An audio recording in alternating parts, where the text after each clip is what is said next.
তার পার্টির অভ্যন্তরীণ ব্যাপারে কি করবে তাতে তো আমি তাকে জ্ঞান দিতে পারি না। তাদের শৃঙ্খলা কমিটি আছে, তারা মনে করে যে শৃঙ্খলা কতটা মধ্যে থাকছে, কতটা বহির্ভূত হচ্ছে, তার ভিত্তিতে করবে। কারণ ইতিপূর্বে আমরা অনেক দেখেছি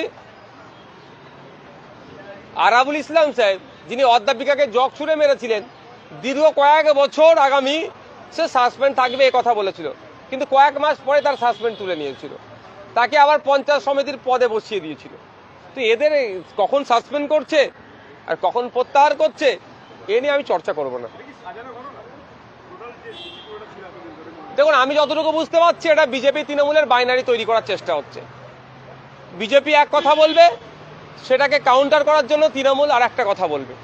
এটা করে যাতে চর্চা হয় পশ্চিমবাংলাতে যে না, বিজেপি আর তৃণমূলই রাজনৈতিক দল আছে, 2026-এ এদের দুজনের কাউকে একটা ভোট দিতে হয়, বা এদের দুজন ছাড়া আর কেউ নাই, বাকি যেগুলো আছে সেগুলোকে এড়িয়ে যায় যাতে মানুষ, সে কৌশলে এই বাইনারি তৈরির চেষ্টা হচ্ছে। সেই কারণে কি নওশাদ সিদ্দিকী আজকে মেনশনের আগে সাম্প্রদায়িক সম্প্রীতি নিয়ে কিছু কথা বললেন? দেখুন, আজকে মেনশনের আগে অ্যাডজন মোশন ছিল, সেটাকে কেন্দ্র করে অনেক হইহুল্লোড় হয়েছে, অনেক শাসক দলের পক্ষ থেকে অনেক কথা বলেছে, আমিও কিছু কথা বললাম যে পশ্চিমবাংলায় সাম্প্রদায়িক সম্প্রীতিকে যারা বিঘ্ন করার চেষ্টা করছে তাদের বিরুদ্ধে কঠোর হস্তে দমন করতে হবে তাদেরকে। অনেক সময় অনেক ধরনের ইনসিডেন্ট আমরা দেখতে পাচ্ছি, অনেক ভায়োলেন্সের খবর আসছে, দুটো জনগোষ্ঠীর সাথে হচ্ছে এ ধরনের খবর আসছে, বা অনেক ফেক খবর আসছে। সত্যতা যাচাইয়ের জন্য, কে বা কারা দোষ সেগুলো যাচাইয়ের জন্য ফ্যাক্ট ফাইন্ডিং যে টিম যায়, সেই টিমের মধ্যে বিরোধী দলের বিধায়কদের রাখারও আমি অনুরোধ করেছি। তাহলে দুধকে দুধ পানিকে পানি হয়ে যাবে, অ্যাকচুয়াল হচ্ছেটা কি বা হয়েছেটা কি। কারণ এই হাউসের মধ্যে অভিযোগ নিয়ে এসেছিল যেটা কি বেলডাঙ্গা যে ইনসিডেন্ট ঘটেছিল, সেই ইনসিডেন্টে 80-র অধিক নাকি মন্দির ভাঙা হয়েছে। আমি সেই প্রসঙ্গ আজকে উত্থাপন করেছি, যদি 80-র অধিক মন্দির ভেঙে থাকে তাহলে কতজনের বিরুদ্ধে ব্যবস্থা গ্রহণ হয়েছে। কারণ কেউ মন্দিরে আক্রমণ করবে, কেউ মসজিদে আক্রমণ করবে, এটা কোনোভাবেই মেনে নেওয়া যায় না। কিন্তু দুর্ভাগ্যের বিষয়, যখন একথা বলেছিল যে 80-র অধিক মন্দির ভাঙচুর হয়েছে, তখন শাসক দলের পক্ষ থেকে এটার কেউ প্রোটেস্ট করেনি। আমি আরটিআই করেছিলাম, কিন্তু আরটিআই আমাকে যথাযথ উত্তর দেয়নি, আমার সন্তোষজনক আমাকে উত্তরও দেয়নি। আমার স্পেসিফিক কোশ্চেন ছিল যে কটা ধর্মস্থান আক্রান্ত হয়েছে এবং কি ব্যবস্থা গ্রহণ করা আছে, ফ্যাক্ট ফাইন্ডিং টিমের রিপোর্ট কি, তাও দেয়নি। তাই আজকে এখানে বললাম, যদি এই ধরনের কথা বলে কেউ বাজার গরম করে বাইরে বেরিয়ে, এটাকে আটকাতে গেলে চুলচেরা বিশ্লেষণ করা দরকার। সরকার কি রাজ্য সরকার উন্নয়ন করতে ব্যর্থ, শুধু বিজ্ঞাপন হাতে কিছু কাঁচা টাকা তুলে দিয়ে এটাকে উন্নয়ন হিসাবে চালানোর অপচেষ্টা চালাচ্ছে। এটা থেকে যখন সাধারণ মানুষ এটাকে না কোশ্চেন করতে পারে, ওই জন্য হিন্দু মুসলমান ধর্ম রাজনীতি সামনে নিয়ে চলে আসছে। কেন্দ্র সরকার দেখুন না, বছরে 2 কোটি চাকরি দেওয়ার কথা বলেছিল, ডলার আর টাকা সমান 1 হয়ে যাবে বলেছিল, জিডিপি বেড়ে যাবে বলেছিল, যে কটা প্রতিশ্রুতি দিয়েছে সবটাই ব্যর্থ হয়েছে। ফলে এখন কি করছে, সাবজেক্ট ছেড়ে অবজেক্টে যাচ্ছে। কোথাও আওরঙ্গজেব রহমতুল্লাহের মাজারের আক্রমণ করবে, সেই কিভাবে করা যায় তার অপচেষ্টা চালাচ্ছে, মসজিদের নিচে কোথায় মন্দির খুঁজতে অপচেষ্টা চালাচ্ছে। আর আমাদের রাজ্যে দেখুন, যে কটা কথা বলেছিল যে ক্ষমতায় আসলে কেন্দ্রীয় সমাহারে দিয়ে দেব, সাচার কমিটির সুপারিশগুলো বাস্তবায়ন করব, 6 মাসে শিল্প করে দেবো, সব কটাতে ব্যর্থ হয়েছে। কলকাতায় ফিরিয়ে দিলে আমাদের ওই যারা ব্যাংকের টাকা লুট করে নিয়ে বিদেশে চলে গেছে তাদের টাকা ফিরে চলে আসবে। কলকাতায় ফিরিয়ে নিয়ে আসলে তাসলিমা নাসরিনকে আপনার কি বলে বছরে 2 কোটি চাকরি দেওয়া হয়ে যাবে। তাসলিমা নাসরিনকে কলকাতায় ফিরিয়ে নিয়ে আসলে পেট্রোল ডিজেলের দাম কমে যাবে। আরে এত যখন বলছে, শ্রমিক বাবুকে বলবো পার্লামেন্টে আওয়াজ তুলুন তাসলিমা নাসরিনকে নাগরিকত্ব দেওয়া, দেখি এই আওয়াজটা কেমন তুলতে পারেন।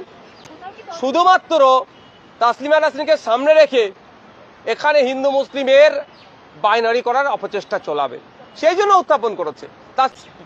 নওশাদ সিদ্দিকী চাচাজান যে কথা বলেছেন একজন ধর্মগুরু হিসাবে, ভিন্ন ধর্ম সম্প্রদায়েরও মনে কথা বলেছেন, প্রত্যেকটা সম্প্রদায়ের মানুষ ওখানে যায়, একটা ধর্মস্থান তৈরি করে দেওয়া। কিন্তু রাষ্ট্রের কাজ তো এটা নয়। এই রাষ্ট্র বা রাজ্যের কাজ হচ্ছে মানুষের যে মৌলিক অধিকারগুলো আছে সেগুলো বাস্তবায়ন করা। আমি একজন রাজনৈতিক ব্যক্তি হয়ে, আমি একজন বিধানসভার সদস্য হয়ে, আমি মন্দির মসজিদ গির্জা গুরুদুয়ারার আগে আমার ডিমান্ড থাকবে যে ওখানে একটা উন্নত মানের হসপিটাল হোক। আমার আগে ডিমান্ড থাকবে পাবলিক ট্রান্সপোর্ট ওখানে আরো বেশি বাড়ানো হোক। মন্দির মসজিদ ধর্মস্থান তো ধর্মগুরুরা তৈরি করে নিচ্ছেন, আগামীতেও অনেক বানাবেন। কিন্তু এই ধর্মের সাথে রাজনীতিকে যেভাবে গুলিয়ে দেওয়া হচ্ছে, এর ফলে কি হবে, কালকে শিখ ভাইরা বলবেন, পরশুদিন আদিবাসীরা ভাইরা বলবেন, এক একদিন এক এক ভাইরা বলবেন যে তাদের ধর্ম, তাদের প্রেয়ার করার জায়গা ওখানে তৈরি করে দেওয়া। আমার ওপরে শাসকের যেভাবে অত্যাচার নেমে এসেছিল, আমাকে যখন জেলে আটকে রেখেছিল, ফুরফুরা সাহেবের পীর সাহেব পীরজাদারা গর্জে উঠেছিল। অবৈধভাবে, অনৈতিকভাবে, অন্যায়ভাবে যে আমাকে গ্রেফতার করে রেখেছিল, তার বিরুদ্ধে সোচ্চার হয়েছিল। অন্যায় করেছিলেন শাসক দল, তার বিরুদ্ধে শাসক দলের যিনি প্রধান ছিলেন বা তার দলের বিরুদ্ধে কথা বলেছিলেন। অন্যায় করলে বলতে পারবে না। এখন মুখ্যমন্ত্রী ডেকেছেন, তাদের মতামত নেবে, মুখ্যমন্ত্রীর ডাকে সাড়া দিয়ে গিয়েছেন। এটাকে যে পাপ হিসাবে দেখবে, আর আমার মনে হয় তার চিন্তা ভাবনা একটু পরিবর্তন হওয়া দরকার।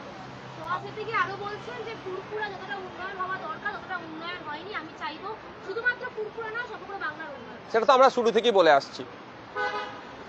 থেকেই বলে আসছি, ফুরফুরা শরীফের সাথে সাথে সারা বাংলা ডেভেলপ চাই। সারা বাংলা ডেভেলপ করতে গেলে কি কি করতে হবে, আমরা ফুরফুরা শরীফের পক্ষ থেকে বারবার এই টানে সোচ্চার হচ্ছে। এবং আপনাদের জানিয়ে রাখি, গতকালকে যারা আপনারা আওয়াজ শুনেছেন এই ডিমান্ড করেছে, তার সাথে সাথেও ফুরফুরা শরীফের পীর সাহেব পীরজাদারা বাংলার সম্প্রীতি, বাংলার ঐক্য, বাংলায় ফেক ST/SC সার্টিফিকেটে প্রকৃত ST/SC মানুষরা বঞ্চিত হয়েছে সেই বিষয়, ওবিসি সার্টিফিকেট, উচ্চশিক্ষা, স্বাস্থ্য, কর্মসংস্থান, আবাস যোজনা, এই সমস্ত বিষয়গুলো নিয়েও কিন্তু লিখিত আকারে মুখ্যমন্ত্রীর কাছে দিয়েছেন। এবার মুখ্যমন্ত্রী যেহেতু ফুরফুরা শরীফে উপস্থিত হয়েছেন, সেই জন্য ফোকাসটা ফুরফুরা শরীফকে সামনে রেখে করেছে বক্তব্যে। কিন্তু এটা ভুলে যাবেন না যে ডিমান্ড বাকিগুলো যেগুলো ছিল, সমগ্র বাংলার জন্য ডিমান্ড ছিল, নট অনলি মুসলিম আর নট অনলি ফুরফুরা শরীফ। পশ্চিমবাংলার প্রত্যেকটা কমিউনিটি, প্রত্যেকটা এরিয়ার মানুষের জন্য কিছু না কিছু ফুরফুরা শরীফের পক্ষ থেকে গতকালকে ডিমান্ড রাখা হয়েছিল লিখিত আকারে।